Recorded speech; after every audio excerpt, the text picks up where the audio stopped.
Hi everyone, welcome back. Thanks for joining us today. We've got a brand new story to share with you. So let's begin.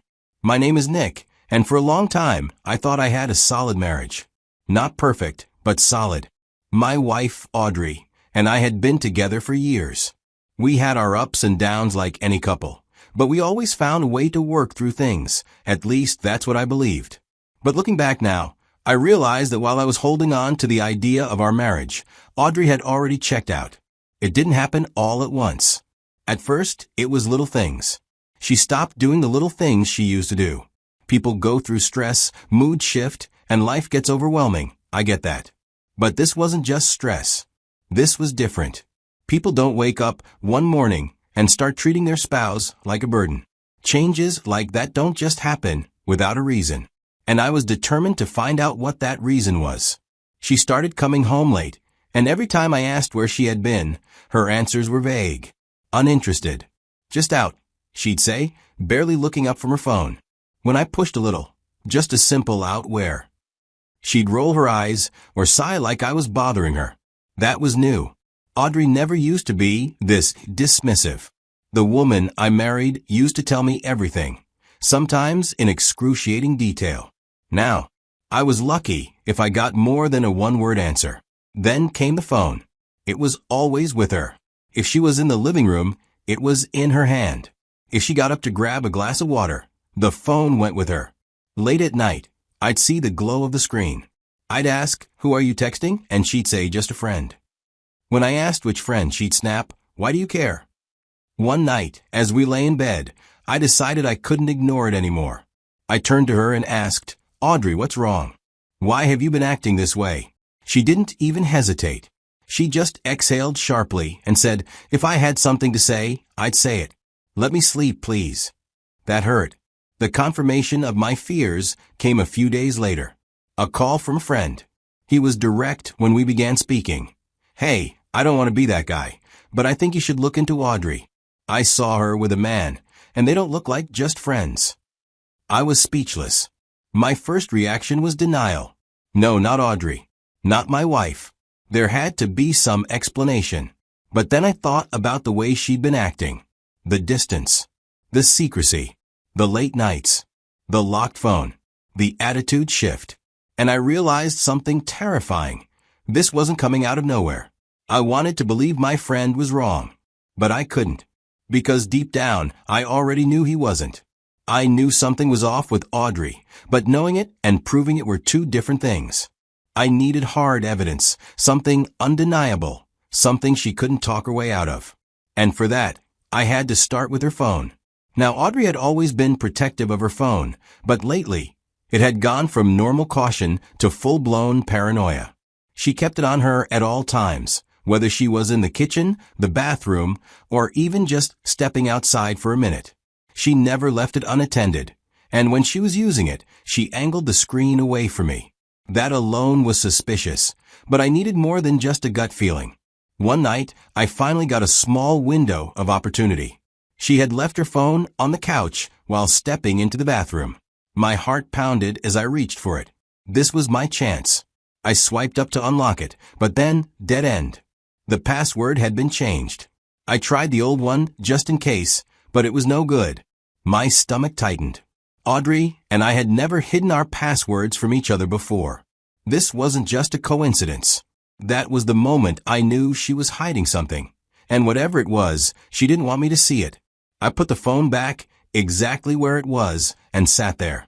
If Audrey was cheating, she couldn't erase every footprint. People slip up when they get comfortable.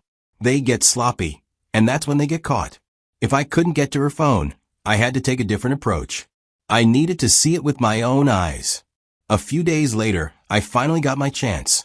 Audrey told me she was going out to grab something real quick. No extra details, no mention of who she was going with, just vague enough to make my instincts flare up. So, I decided to follow her.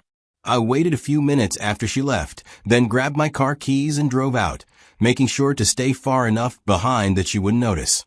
I tailed her through a few streets until she pulled up in front of an unfamiliar house. She got out of the car and walked straight to the door, knocking with the confidence of someone who had done this before. The door opened, And there he was, some guy I had never seen before. As if I knew, I had my phone in hand to take photos of everything. The guy didn't look surprised to see her. In fact, he smiled, stepping aside so she could walk in. The door shut behind them, and just like that, my wife was inside another man's home. I watched a few pictures I took on my phone because I knew I'd need them later. I didn't go in. I didn't call her. I didn't make a scene. I just sat there for a few more minutes, staring at the house, at the reality of my marriage falling apart right in front of me. Then, without a word, I started my car and drove home. She came back later that night, acting completely normal. That was the part that got to me the most. I decided I had waited long enough. I wasn't going to let this drag on any longer. I called her into the living room and told her to sit down. She sighed, clearly annoyed, but she sat anyway, arms crossed, eyes fixed on me like she had better things to do. I took a deep breath, looked her dead in the eyes, and said, "I want you to end whatever's going on, or we're done." I didn't raise my voice. I didn't threaten. I just stated it as a fact. She frowned, shaking her head. "I don't know what you're talking about," she said, her voice flat. "There's nothing going on." I reached into my pocket, pulled out my phone, and turned the screen toward her. There they were, clear pictures of her walking into his house, laughing with him. I watched her face as she looked at them. For a second, just a split second, she looked caught. Then, just as quickly, her expression changed. The guilt disappeared, replaced by something else. Anger. "You even followed me? That's crazy," she snapped, her voice rising. "You don't trust me, so now you're stalking me? That's sick, Nick." I felt something inside me go cold. She wasn't sorry. She wasn't ashamed. She wasn't even surprised. Instead of taking responsibility, she was flipping it back on me, trying to make me the bad guy for finding out. I exhaled slowly, nodding to myself. "Okay," I said, standing up. "Got it." I didn't argue. There was no point. She had already made her choice. The next week was a blur of silence. We still lived under the same roof, but it felt like we were strangers. No small talk. No fake smiles. Just two people existing in the same space, waiting for something to happen. She didn't try to explain herself. She didn't try to fix anything. And I already knew she wasn't going to stop seeing him. I wasn't going to beg her to stay loyal. That wasn't love. That was desperation, and I wasn't desperate. So, while she carried on pretending nothing had changed, I made a quiet trip to my lawyer's office and started the process. If she wanted to be with him so badly, she could have him. But she wasn't going to take me down with her. One morning, as I got ready for work, Audrey unexpectedly came to meet me. I was halfway through buttoning my shirt when Audrey spoke. Her voice was calm. "I'm making you dinner tonight." I froze for just a second, my fingers pausing over the last button. It took a moment for her words to fully register. Audrey hadn't cooked for me in months. Not since all this started. Lately, she barely even acknowledged my presence unless it was to be cold or dismissive. And now, out of nowhere, she wanted to make dinner? I turned to look at her. She was standing near the dresser, scrolling through her phone. And that's what made it suspicious. I didn't respond right away. I wanted to see if she'd followed up, maybe offer some kind of explanation, but she didn't. "All right," I finally said, keeping my tone neutral. If this was a game, I wasn't about to show my hand first. As I left for work, my mind wouldn't let it go. Was this an attempt to smooth things over? Maybe she felt guilty and wanted to make some kind of peace offering. Or was she setting the stage for something else? A confession? An excuse? A final act of control before pulling the rug out from under me? I wasn't about to sit around and wait to find out. What Audrey didn't know was that I'd already taken steps to free myself from this marriage. The divorce papers were prepared, sitting neatly in a folder, waiting for the right moment. And more than that, I had something she wouldn't see coming. While she had been sneaking around with her secret lover, I had been getting close to someone too, her best friend. It started as casual conversations, little moments of shared frustration about Audrey's behavior. But over time, it became something more. She knew the woman Audrey had become, and she had no illusions about who she really was. So, I decided if tonight's dinner was some kind of mind game, If she still had her affair going on, I wouldn't argue. I wouldn't beg. I wouldn't get angry. I would simply end this marriage, on my terms. I came home that evening with a feeling I couldn't quite describe. Audrey was in the kitchen, and the smell of home-cooked food filled the air, something I hadn't experienced in a long time. If this were a few months ago, I might have been excited, maybe even hopeful that she was trying to fix things. But I knew better now. Whatever this dinner was, it wasn't a peace offering. I sat down at the table, watching her as she moved gracefully, setting the plates, pouring the wine, and smiling. We ate mostly in silence. She didn't ask about my day, and I didn't ask about hers. The only sound was the clinking of silverware against porcelain, the occasional sip of wine, and the tension sitting between us like a third guest at the table. Halfway through the meal, I put my fork down and looked at her. She was too calm, too composed. A woman who had already made up her mind. I leaned back slightly and asked, "So, have you ended your affair?" She didn't even flinch. She just smirked and leaned back in her chair like she had been waiting for this moment. Then she said it. "I'm leaving you." I exhaled slowly, more out of amusement than anything else. There was a time when those words would have broken me, when I would have begged her to stay, to reconsider. But now they felt like an overdue ending to a story I should have closed a long time ago. I smiled, a genuine smile. Then I got up from my seat, walked into the bedroom, and came back with a stack of neatly arranged papers. I placed them on the table in front of her and slid them across. "Perfect," I said, my voice steady, controlled. "I already prepared the paperwork. Sign them." For the first time that evening, her confidence wavered. She hadn't expected this. She stared at the papers, then at me, searching for some kind of reaction she could use against me. But there was nothing, just calm. And then ding-dong. Her head snapped toward the door. She wasn't expecting anyone. I, on the other hand, had been waiting for this moment all night. I pushed my chair back, took my time walking to the door, and pulled it open. And there she was. Standing in the doorway, looking effortlessly beautiful, was Audrey's best friend. The woman Audrey had trusted with all her secrets. The woman I had been getting closer to ever since I realized my marriage was already dead. I stepped aside and gestured toward her. "Meet my new girlfriend." The look on Audrey's face was priceless. It was beyond shock. It was betrayal, disbelief, maybe even regret. She had forgotten that when you play games, you better be prepared to lose. I won't lie to you, Audrey did not take it well. When she realized I had beaten her to it, she snapped. It was like watching someone go from calm to completely unhinged in a matter of seconds.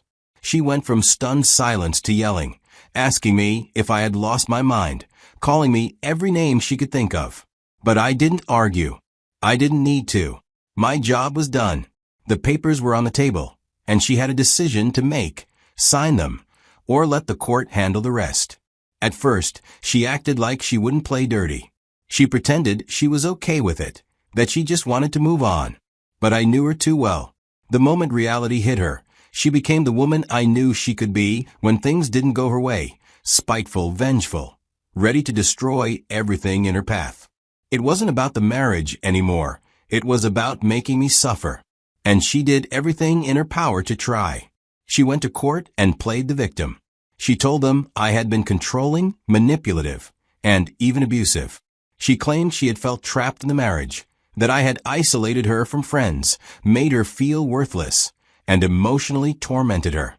She even threw in a few fake stories, things that never happened, just to make me look like the villain. And the worst part? Some people believed her. That's the thing about lies. If someone says them with enough confidence, they start to sound like the truth. But I wasn't about to let her rewrite history. When my turn came, I let the evidence speak for itself. I had photos of her sneaking into her lover's house.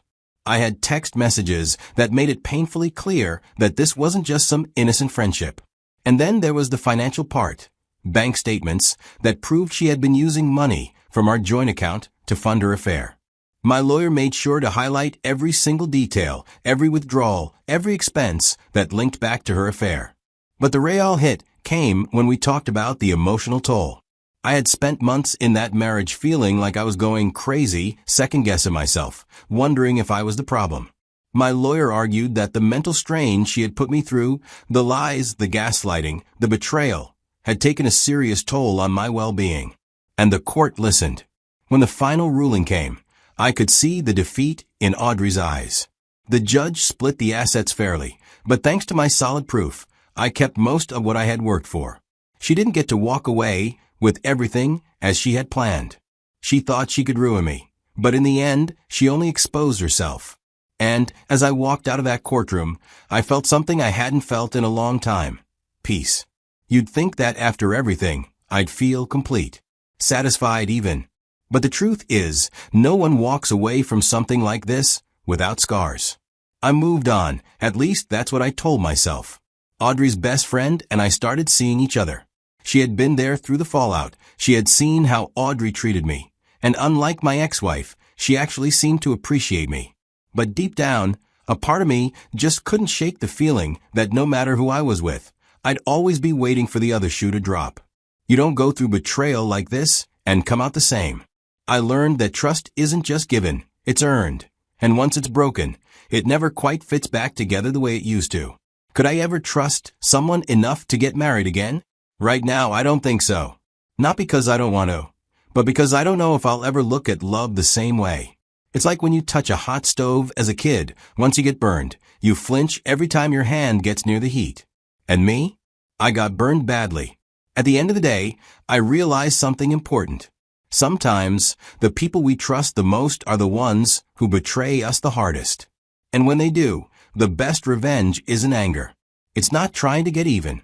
It's not wasting energy hating them. No, the best revenge is moving on, living well, becoming someone they can never have again, and making sure they regret losing you every single day. And believe me, Audrey regretted it. That's enough for me. So, that's my story, guys. A wild one, I know. But that's life, right? You think you know someone, you build a life with them, and one day, they throw it all away like it never mattered. But here's the thing, I didn't let it destroy me. And if you ever find yourself in a situation like this, don't let it destroy you either. Now, I want to hear from you. Do you think I handled this the right way? Should I have done something differently? Drop your thoughts in the comments. I read every single one. And remember, if something feels off in your relationship, it probably is. Don't ignore the signs. Thanks for watching, and I'll see you in the next one.